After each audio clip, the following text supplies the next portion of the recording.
Hey guys, welcome back to DBS Skylabs. So, we are quite the way into a big series it's turning out to be on how to do encryption and stuff.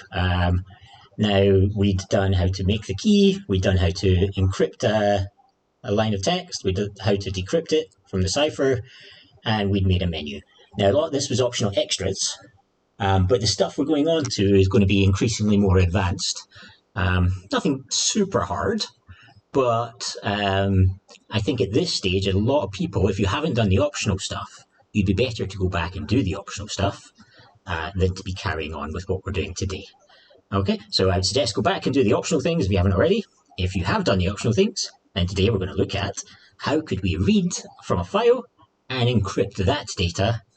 I'm not sure we'll do it in the whole video today, but we then want to output that to a file as well. Okay, we'll maybe do that in a second video instead. Okay, so once again, let's start by doing it in a separate file from our main program. This just makes life easier, there's a lot less typing, and it sort of makes our things a bit more modular. Now for this one, I'm going to need a text file. So I'm going to go to the area where I've saved my Python code. I'm going to create a new text file. And let's call it plain underscore text.txt. No, not d.txt, sorry, just plain text, because it automatically, these days, adds the txt file. So just be careful, whichever system you're using, just make sure you've not got plain text txt.txt if you don't have the one.txt on the end there. Now we need to put some data into our text file. So as I've been testing all the way along, I want to put in just the start letters of the alphabet, the last letters of the alphabet, to make sure I'm testing the boundaries. And then let's just put in a random message as well. So meet me by the bridge at midnight. Come alone, we are being watched. Okay, so therefore I've got my little message, I've got my ABC, XYZ just as my test stuff.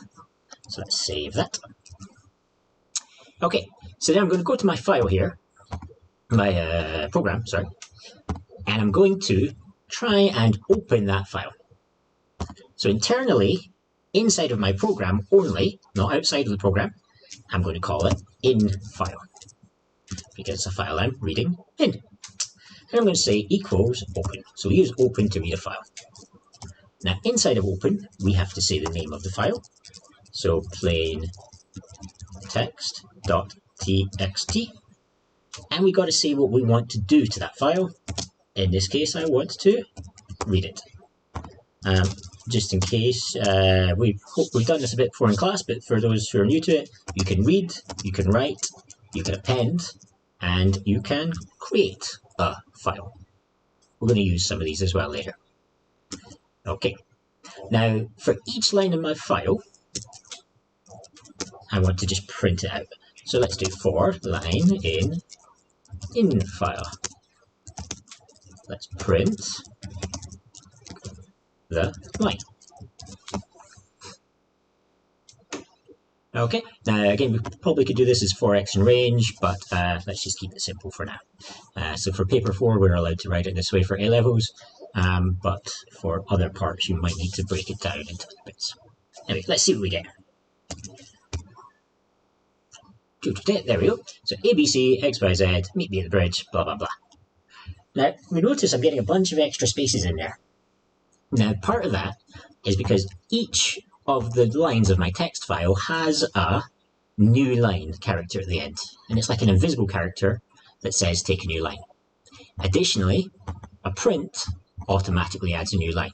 So that's why we're doubling up on the number of, doubling up on the number of lines we're getting there. So we get two ways to solve that. Number one, we can either change our print and say, don't add a new line, and that's going to get rid of it. Or, what I'm going to prefer for today, because it gives us added benefits, is I'm going to use the Python strip and strip basically gets rid of new lines and all these other invisible characters and just tidies up that code. So new line might not be our only problem. So strip's pretty good for just cleaning things up. And so we get like so.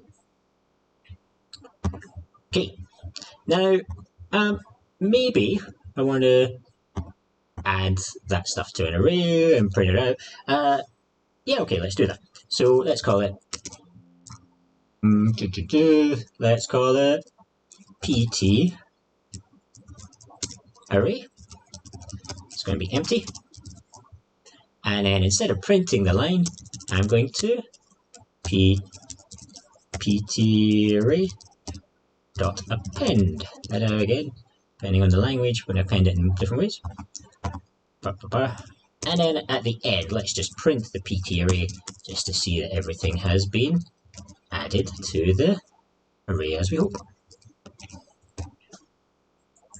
Yay! Okay, so each new line has now been added as a separate item on our array. Okay, now notice we're not encrypting anything here yet, but it is what it is. We're going to do that when we bring it to our main program. Now, we've got some other stuff we need to do when we're dealing with files. So if, for example, I try and read in a file and it doesn't exist, I'm going to get this crash. Crashes are not good. People don't like it when their programs crash. So we can deal with it in a nicer way than just letting it crash. Now, this is not just for files, but generally it's for things that are outside of our control. If somebody's gone and deleted the file, there's not really much we can do about that as the programmer who wrote the program 10 years ago. So we have to say, if something goes wrong, go wrong in a nice way. So I can do that using a try, which is effectively saying, excuse me, Mr. Program, there's a reasonable possibility that this code is going to have an error. If that code has an error, I want you to do the except code. Now, we can have different types of exceptions, like file ILO, I can't remember offhand. You can look up the different Python exceptions, and you can give it a specific one, which is good if you're making like a more complete program. For us, I'm just going to say except, which is like a general case. So in any case that doesn't do what it's supposed to do, that I'm getting an error and it crashes, I'm just going to print, sorry, file not found. Okay, so try and do this. If that doesn't work, do that.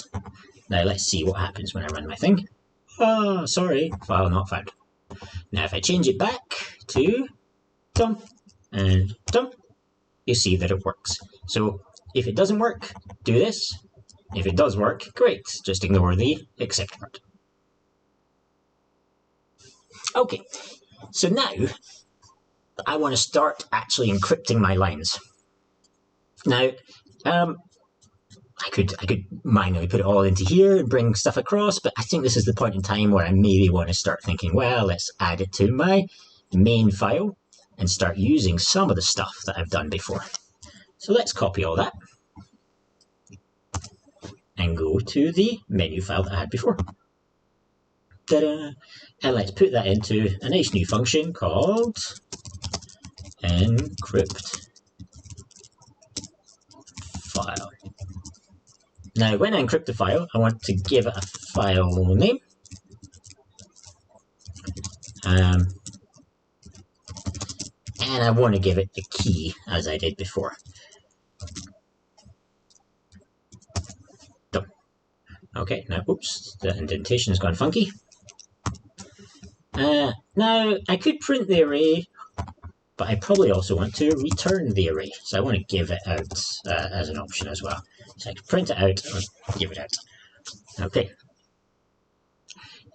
Now, again, I've not actually started encrypting stuff yet, but let's check that the integration of this into there has worked. Okay, so let's start by adding another option to my menu. So I can encrypt, I can decrypt, I can make a new key, or I can exit. So let's do elif menu answer equals encrypt file. In that case, I'm going to call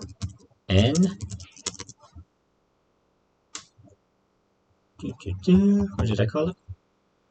I've done everything else as lowercase, so let's make that lowercase. Then I'm going to call encrypt file, and I've got to give it a file name, and I've got to give it a key. Okay, so let's get it a file name first. So I'm going to say file name equals input, enter the name of the file to encrypt. And that's then going to be passed into the encrypt file method. Or, sorry, not method, into the encrypt file function. Now, I also have to update my menu to make sure that encrypt file is one of the options that is available. So remember, we made this before, and this was just a way to validate that we had entered something sensible. Okay, so let's check and see. Again, we've not encrypted anything yet, so let's just actually see if our code is working so far. It's good to test stuff as we go along. What would you like to do? Encrypt the file. Name of the file, plain text.txt. Yay! Now actually, I think I cheated slightly there, because in here I've just done it automatically to plain text.txt, and that should actually be the file name that they give me. Okay. So let's try that again. Encrypt file, plain text.txt. Yay! Okay, so that time it actually worked, and I wasn't just faking it. And then I can exit. Okay, so you'll notice I've not actually encrypted anything yet. So, how can I encrypt it? Well, to encrypt it, I'm just going to use my encrypt method function. Now, at the end, I'm printing the cipher. So once I encrypt a line, I'm just printing it. But instead, or in addition, I could return the cipher. Okay. So now, when I call encrypt with the text and the key, I am going to, when I call encrypt with the text and the key, I'm going to get that value back. Now, again, I'm writing this the long-handed way. I could do it all in one line and crush it all together, but just for clarity, let's say encrypted line is going to equal encrypt. Now, we said we have to have the plain text, which is going to be the line, and it's also going to have the key. Now, then we're going to add that encrypted line to the array. Oh, sorry, it should be line dot strip, just to make it sensible. And then we're going to add that to the array instead. Okay, and then we're going to print it out and return it at the end. So let's see how that goes. Fingers crossed. What would you like to do? I would like to encrypt the file. I want to encrypt plain text.txt. Dum bum bum, and then I get out the encrypted thing. Now this is happening because I've said inside of here that I'm going to print the cipher. So I might want to get rid of that line. I can tidy it all up later, and rather than just calling it here, I could maybe print the answer down here. But again, that's up to you to tidy stuff up and make it a bit better looking. Later on, I want to add a GUI, so it's not going to really matter that much later on in our own programs, because it's all going to be just appearing on the console in the background.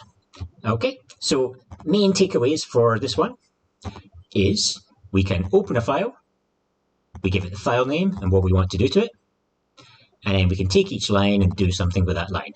strip helps to remove all the extra stuff. And then what we can do is we can use try and except as a way of error handling. Should something happen that we don't expect, for example, that the text file does not exist. Okay, and I think I'll do the output bit, writing it out to a file in the next part. Okay, see you soon. Ciao.